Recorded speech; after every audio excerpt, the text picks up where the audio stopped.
Hello everyone, I hope you are doing well. आपने last video देख ली होगी जिसके अंदर मैंने कुछ बेसिक चीज़ों की बात करी थी, कुछ मोबाइल कैमरा के अंदर हमने सेटिंग करी थी और मैंने बाकी चीज़ों की बात करी थी कि इस पूरी सीरीज़ में हम क्या करने वाले हैं। और आज जिस टॉपिक के ऊपर बात करने वाले हैं उसकी इंपॉर्टेंस मैंने बताई थी कि फोटोग्राफी के अंदर सबसे इंपॉर्टेंट चीज़ है, इसीलिए हमने सबसे पहले इसको रखा है। आज हम जिन चीज़ों की बात करेंगे वो है कंपोजिशन रूल्स। हर किसी स्किल के कुछ रूल्स होते हैं जिनको अगर आप फॉलो करोगे तो आपको ज़्यादा जल्दी ग्रोथ देखने में मिलेगी अपने काम में। देखो, वैसे तो काफ़ी सारे रूल्स हैं लेकिन मोस्टली जो यूज़ आते हैं और मोस्टली जो तुम्हें यूज़ करने हैं वही मैं तुम्हें बताऊंगा। बाकी तुम्हें विद प्रैक्टिस आने लग जाएंगे और उनकी बातें हम बाद में वीडियो के अंदर करते रहेंगे।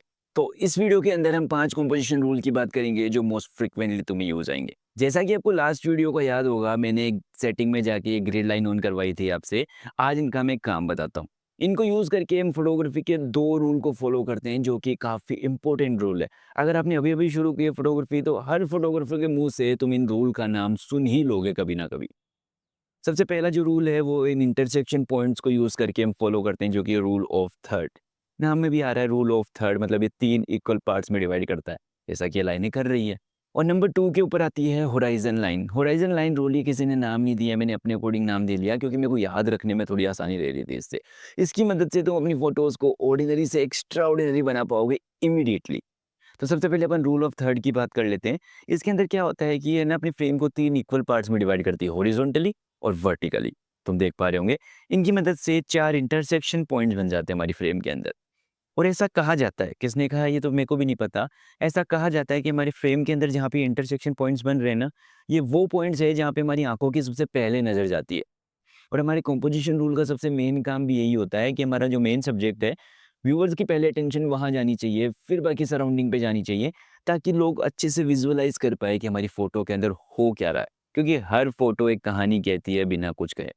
थोड़ी-सी राइमिंग मैच कर रही थी तो मैंने भी कह दिया। तो अब जब नज़र डायरेक्टली लोगों की इन पॉइंट्स के ऊपर जा रही है, तो अपन अपना मेन सब्जेक्ट रख देंगे इन पॉइंट्स के ऊपर, जिसकी मदद से अपन जब फाइनल फ़ोटो निकाल के लाएँ, तो अपना मेन सब्जेक्ट डोमिनेंट हो जाएगा ऑटोमैटिकली इन फ्रेम्स को यूज़ करके। देखो, आज से पहले तुम्हें ये रूल पता था कि नहीं पता था, मेरे को ये नहीं पता नहीं है। लेकिन अभी जैसे मैंने आपको ये बता दिया, तो अगर आप कोई भी मूवी देखोगे, तो अपनी फ्रेम के अंदर एक बारी चाहे पेन से ड्रॉ कर लेना, व्हाइट बोर्ड वाले मार्कर से, इन लाइन्स को ड्रॉ कर देना। और तुम चेक करोगे कि हर सीन के अंदर ये रूल फ़ॉलो करा जा रहा है मूवीज़ के अंदर। तो अब से तुम देखोगे तो तुम ये चीज़ ऑब्ज़र्व कर पाओगे उसके अंदर। और जो सेकंड जो रूल है ना, वो इन हॉरिज़ॉन्टल लाइन्स को यूज़ करके फ़ॉलो करते हैं। ये जो हॉरिज़ॉन्टल लाइन्स है, अभी देखो ये हॉरिज़ॉन्टल है, जैसे अपन वर्टिकली कैप्चर करने जाएँगे तो हॉरिज़ॉन्टल लाइन कौन-सी होगी ये? तो इनको यूज़ कर लेंगे। कईयों को दिक्कत आ जाती है इसलिए मैंने बता दिया। बाकी अपन इन पे ध्यान रखेंगे अभी, क्योंकि अगर तुम्हें बेसिक आ गया तो फिर बाद में मॉडिफ़ाई तो तुम अपने अकॉर्डिंग कर लोगे, जैसा मैंने बता दिया था कल तुमको। तो इन हॉरिज़ॉन्टल लाइन्स को यूज़ करके फ़ॉलो करते हैं। इन्हीं को याद करने के लिए मैंने होराइज़न लाइन रूल इसको कह दिया। इसकी मदद से क्या होता है, जब भी हम नेचुरली फ़ोटोज़ क्लिक करने जाओगे, तो बिल्डिंग से, पेड़ से या पहाड़ों से या किसी भी चीज़ से तुम्हें एक हॉरिज़ॉन्टल लाइन दिखेगी तुम्हारी फ्रेम में। हमेशा दिखेगी, हर फ्रेम में दिखेगी। इस लाइन कौन-सी होती है, तुम पहचानोगे कैसे इस लाइन को? क्योंकि यहाँ पे धरती खत्म हो जाएगी और आसमान शुरू हो जाएगा। मतलब ये एक ट्रांज़िशन है धरती से आसमान के बीच का। इससे फ़ायदा क्या होगा कि तुम्हारी फ्रेम के अंदर जहाँ पे अच्छा विज़ुअल एलिमेंट है, तुम उसको ज़्यादा कैप्चर कर पाओगे, बल्कि दोनों को बराबर कैप्चर करे। और जो स्टोरी तुम बेटर तरीके से कह पाओ जिस होराइज़न पे रख के, तुम उस होराइज़न पे रख के अच्छे से फ़ोटो क्लिक कर लो। जैसे कुछ एग्ज़ाम्पल देखो, अब तुम्हें थोड़ा-सा आइडिया लग रहा होगा कि कब कौन से होराइज़न पे रखनी है। अब अपर होराइज़न लाइन पे कब रखनी है इनको, जब आपको ग्राउंड ज़्यादा इंक्लूड करना हो। ग्राउंड में कुछ इंटरेस्टिंग चीज़ हो रही हो, जैसे इन फ़ोटोज़ के अंदर तुम देख पा रहे होंगे। और तुम इसको लोअर होराइज़न लाइन पे कब रखोगे, जब तुम्हें स्काई में कुछ अच्छी खासी डिटेल मिल रही होगी। बाकी तुम इन फ़ोटोज़ को देख के भी थोड़ा आइडिया लगा पा रहे होंगे। तो अब हम बात करते हैं नेक्स्ट कंपोज़िशन रूल की, जो कि है लीडिंग लाइन्स। लीडिंग लाइन्स क्या होती है, जैसे तुम अगर अपनी फ्रेम के अंदर या नेचुरली अगर तुम देखो, तो तुम्हें सीढ़ियों से, दीवार से या रेलिंग से, या जब भी तुम मॉल वगैरह में जाते हो तो 2 या काउंटर पड़े रहते हैं, तो उनके बीच में से लाइनें बनती है ना, उन्हीं को लीडिंग लाइन्स कहते हैं। लीडिंग का मतलब क्या होता है कि उस तरफ लेके जाना, लीड करना हमको, हमारे मेन सब्जेक्ट की तरफ लीड करना। जैसे अगर मान लो कोई दीवार है, दोनों साइड से दीवार आ रही है, तो मैं अगर दूर के खड़ा होकर देखूंगा तो ऐसा लगेगा ना कि वो दीवार आगे जाके कन्वर्ज हो रही है, क्योंकि दूर की चीज़ छोटी लगती है ना, तो ऐसा लगेगा कि वो कन्वर्ट हो रही है आगे जाके। और उसी जगह अगर अपना मेन सब्जेक्ट खड़ा कर देंगे अपन, तो अपने मेन सब्जेक्ट की तरफ इशारा करने लग जाएगी वो लाइनें, इसीलिए इनको लीडिंग लाइन कहते हैं। ये लीड करती है हमारी आंखों को अपने मेन सब्जेक्ट की तरफ। जैसे तुम ये कुछ एग्जाम्पल देखो, अभी तुम्हें थोड़ा कॉम्प्लिकेटेड लग रहा होगा, इसे कुछ एग्जाम्पल देखो। इसके अंदर तुम्हें कुछ लाइनें दिख रही होगी जो तुम्हारे मेन सब्जेक्ट की तरफ जा रही है। तुम्हारा कह लो, फोटो मेरी है तो क्या हुआ। यही काम है लीडिंग लाइन का कि हमारे मेन सब्जेक्ट को ऑटोमेटिक डोमिनेट बना देती है। ये आंखों को गाइड करती है कि तुम्हें यहाँ देखना है, तुम यहाँ आओ, उसके बाद तुम्हें मैं दिखाऊंगा मेन सब्जेक्ट। और अगर तुम्हें दरारों में झांकने की आदत हो तो तुम वहाँ से भी लीडिंग लाइन बना के ला सकते हो। बाकी काफ़ी सारी चीज़ें, अगर तुम लो द ग्राउंड आ जाओ तो तुम वहाँ भी लीडिंग लाइन बना पाओगे। जैसे कुछ ये फ़ोटोज़ में तुम्हें दिखा रहा हूँ, इनमें तुम्हें पता लग पा रहा होगा। नेक्स्ट जो कंपोजिशन रूल है वो है frame with in frame. Frame with in frame को हम ऐसे समझ सकते हैं कि हमारे फ़ोटोज़ के अंदर जब कैमरा से हम फ़ोटो लेते हैं तो उसमें इतना डेप्थ नहीं होता है। डेप्थ मतलब ब्लर, इतना ब्लर नहीं होता है, तो हमारे मेन सब्जेक्ट को हम सेपरेट नहीं कर पाते हैं बैकग्राउंड से। उसके लिए हम क्या करते हैं, फ्रेम इंक्लूड कर देते हैं एक और हमारी फ्रेम के अंदर। जैसे एक तो फ्रेम कौन सी हो गई जो हम फोटो क्लिक कर रहे हैं, उसके अंदर हम एक और फ्रेम इंक्लूड कर देते हैं जो भी नेचुरली हमारे एनवायरनमेंट में हमें दिख रही होती है। जैसे तुम एक कुछ एग्जांपल देखो, इसकी मदद से क्या होता है कि हमारे जो मेन सब्जेक्ट है ना वो अलग से ही दिखने लग जाता है पूरी फ्रेम के अंदर, जिससे हमारी पहले नज़र हमारे मेन सब्जेक्ट पे जाती है और हमारा काम हो जाता है। तो तुम्हें क्या करना है, कुछ फ्रेम ढूंढने हैं अपने एनवायरनमेंट के अंदर और वहाँ से कुछ फ्रेम्स को इंक्लूड करना हमारी फोटो के अंदर। ये तुम्हें काफ़ी ज़्यादा मिल जाएगी। अगर तुम राजस्थान में रहते हो तो तुम्हें कुब्बत ही कुब्बत मिलेगी। वही बोलते हैं ना, कुब्बत तो शायद उठ के बोलते हैं, हाँ नहीं वो क्या बोलते हैं उनको, छतरियाँ बनी होती है उनको क्या बोलते हैं, कुब्बत्ती ऐसे कुछ बोलते हैं।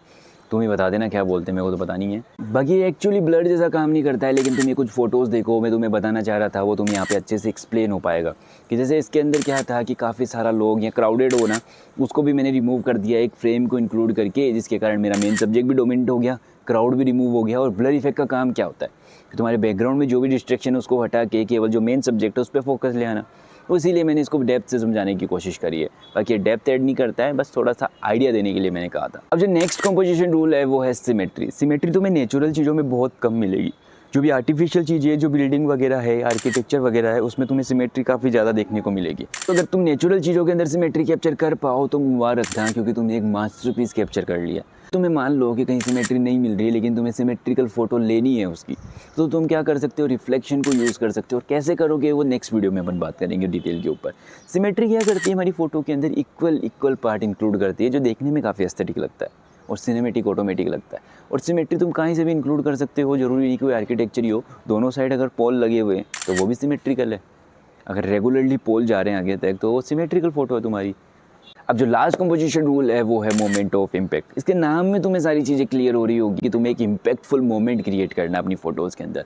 कब हो पाएगा वो, कि जब हम कुछ ऐसे एलिमेंट इंक्लूड करें जब वो उस टाइम पे मोशन में हो और हमने उनको फ्रीज़ कराओ। बाकी ऑर्डिनरी फ़ोटो, जैसे ये फ़ोटो देखो तुम, इसके अंदर अगर मैं इस पक्षी को हटा दूँ तो ये ऑर्डिनरी कभी भी जाके कोई भी ले सकता है, लेकिन ये जो पक्षी को मैंने इंक्लूड करा है, ये एक इम्पैक्ट क्रिएट हुआ इस फोटो के ऊपर कि हर कोई जाके इस सेम फोटो नहीं ले पाएगा, वहाँ से अलग ले लेगा, पक्षी की पोजीशन कहीं और ले लेगा, एआई से जनरेट कर लेगा, लेकिन सेम टाइम पे फ़ोटो नहीं ले पाएगा।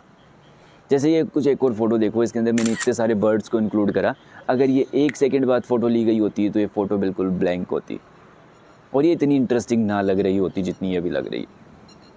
तो ये थे कुछ कंपोजिशन रूल जो तुम्हें ऑर्डिनरी लाइफ डेज़ के अंदर जब तुम स्ट्रीट पे फ़ोटो खींचने जाओगे या प्रैक्टिस करने जाओगे तो तुम्हें इनको यूज़ करना है। ये तुम्हें नेचुरल दिखने भी लग जाएंगे, जैसे लीडिंग लाइन तुम्हें दिख जाएगी, फ्रेम दिख जाएगी, सिमेट्री दिख जाएगी, मोमेंट ऑफ इम्पैक्ट पक्षियों से दिख जाएगा, रूल ऑफ थर्ड तो तुम्हें खुद के दिमाग में रखना है, होराइजन लाइन तुम्हें दिख जाएगी। तो जो चीज़ें तुम्हें दिख सकती है ना ऑर्डिनरी डेज़ पे, वही मैंने बताने की कोशिश करी है। बाकी तो विद टाइम अपन नई नई चीज़ें इंक्लूड करते रहेंगे कंपोजिशन के अंदर, पर जबकि पहले जो सबसे ज़रूरी था वो मैंने इंक्लूड कर दिया।